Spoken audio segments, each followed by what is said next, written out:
नमस्कार। आज शुक्रवार का दिन है। 16 अक्टूबर की सुबह है। आज के 4 दोहे पढ़ रहा हूं, सुनिए।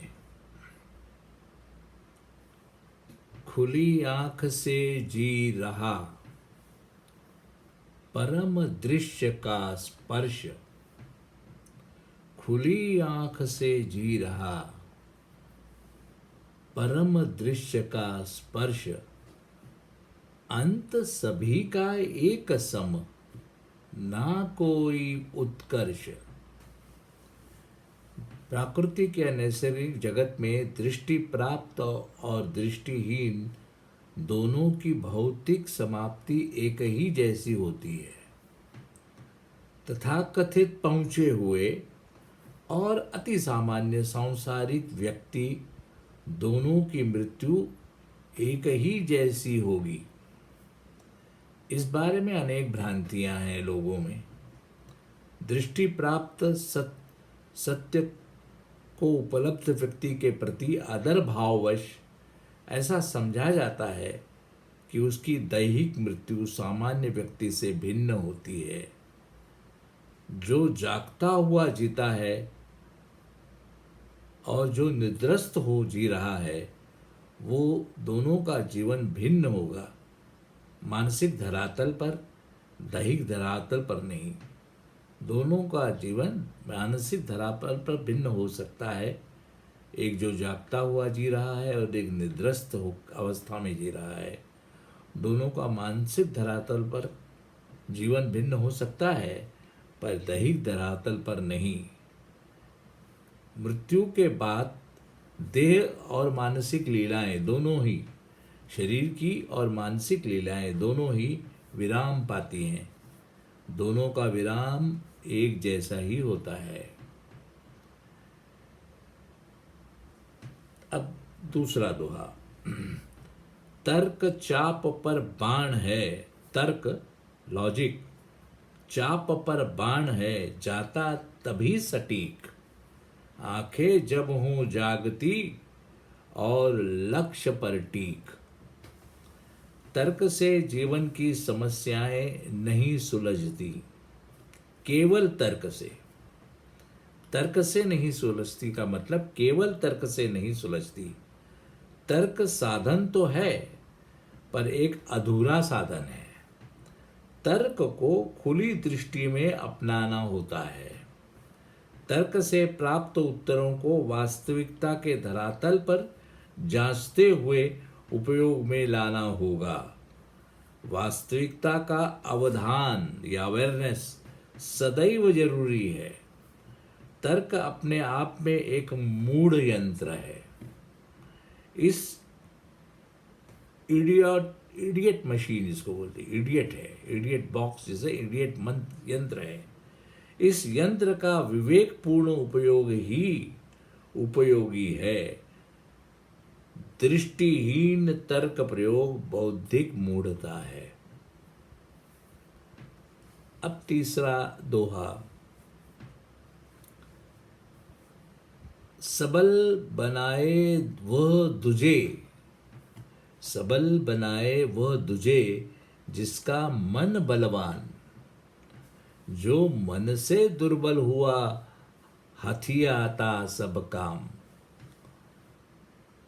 समाज में दुर्बल घटकों को बलवान बनाने का विचार बहुत ही प्रचलित है। बलवान बनाने का विचार न्यायोचित भी है। दूसरे को, जिसको आजकल सक्षमीकरण कहते हैं, तो उनको बलवान बनाने का विचार न्यायोचित भी है। दूसरे को बलवान बनाने का जिम्मा जिन लोगों ने संभाला है, वे लोग कितने उचित है, यही मुद्दा बहुत महत्व का है। जिसकी मानसिकता किसी अधिकार भाव वो शोषण भाव से दूषित नहीं है, जो दूसरे से डरा हुआ नहीं है, वह उस दूसरे को सबल क्यों कर बनाए। जो स्वयं में सबल है, जिसकी कितने उचित है, यही मुद्दे का प्रश्न है। दूसरे को बलवान वही बना सकता है जो स्वयं में सबल है। ये बहुत महत्वपूर्ण बात है कि जो खुद सबल होगा वही दूसरे को सबल बनाएगा। जिसकी मानसिकता किसी अधिकार भाव या शोषण भाव से दूषित नहीं है, जो दूसरे से डरा हुआ है।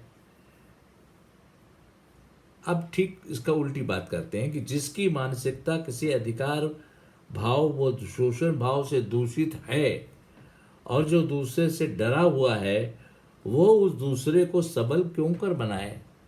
जो खुद डरा हुआ है दूसरे से, वो दूसरे को सबल क्यों बनाएगा। सामाजिक कर्तव्यवश या किसी विचार के प्रचाराधीन होकर भले ही सबलीकरण का काम कोई स्वीकार ले, वो अपनी कृति में प्रामाणिक न होगा। कहेगा कि दूसरों को, दुर्बलों को सबल बनाना है, लेकिन वो अपनी कृति उसकी जो वो ऑनेस्ट नहीं होगी, सिंसियर नहीं होगी। वो उस भीतर कुछ चोरी करता रहेगा, क्योंकि वो उससे जिसका जिसका सबलीकरण कर रहा है, उससे वो खुद डरा हुआ है।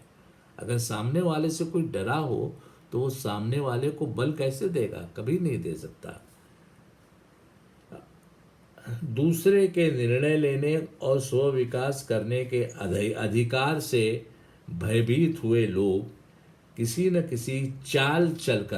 कोई चाल चलकर उससे उसकी जिम्मेदारी हथिया लेते हैं। भले ही एक तरफ दिखाते हैं, नाटक करते हैं कि हम उनको सबल बना रहे हैं, लेकिन कोई न कोई चाल चलकर उनका जो सबलीकरण का प्रोसेस है वो होने नहीं देते, उसको रोक रखते हैं। उसका एक उदाहरण नीचे दिया जा रहा है दूसरे दोहे से, जो कि चौथा दोहा है आज का।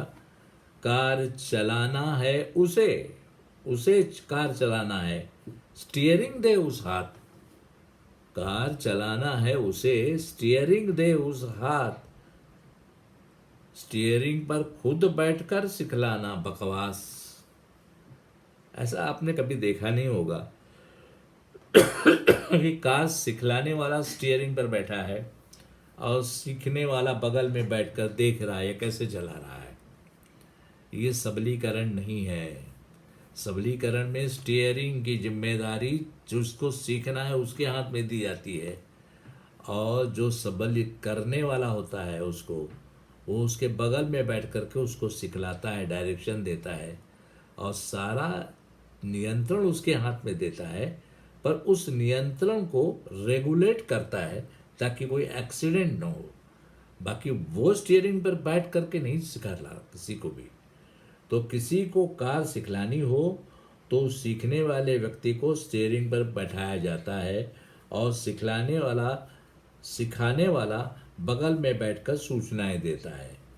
सबलीकरण की में यही होना चाहिए, परंतु ऐसा होता हुआ दिखता नहीं है। दुर्बल समूहों को जिम्मेदारियां नहीं दी जाती। वे एकदम कैसे सीखेंगे, धीरे धीरे सीखेंगे, ऐसा कह करके उनको हाथ में जिम्मेदारी दी ही नहीं जाती। उन्हें बहुत सीखना होगा, उन्हें कैसे काम दे दिया जाए उनके हाथ में अचानक, ऐसा डरे हुए लोग करते हैं। जो सबल हैं वो सबलों को दुर्बलों को जिम्मेदारी दे देते हैं, उनके साथ रहते हैं और उनको उनकी जिम्मेदारियों निभाने के काम में बराबर मदद करते रहते हैं। वे ईमानदारी से न करेंगे कौन से लोग जो दूसरों से डरे हुए हैं। अनेकों बहाने खड़े कर सबलीकरण को टाल दिया जाता है या दिखाऊ काम किया जाता है। ऐसे लोग सबलीकरण के काम को रोक देते हैं, होने नहीं देते, क्योंकि वो सिखाने वाले ही दुर्बल हैं। तो सीखने वाले को क्या सिखाएंगे। वो तो खाली ऊपर सुपरफिशियली कुछ प्रोसीजर करते रहेंगे, लेकिन तहे दिल से नहीं सिखाएंगे। ये बात आप भी अपने जीवन में अलग अलग घटनाओं से या खुद के आचरण से भी अनुभूत करते होंगे। सबको ये बात पता है। चलिए आज यहीं रुक जाते हैं। नमस्कार, धन्यवाद।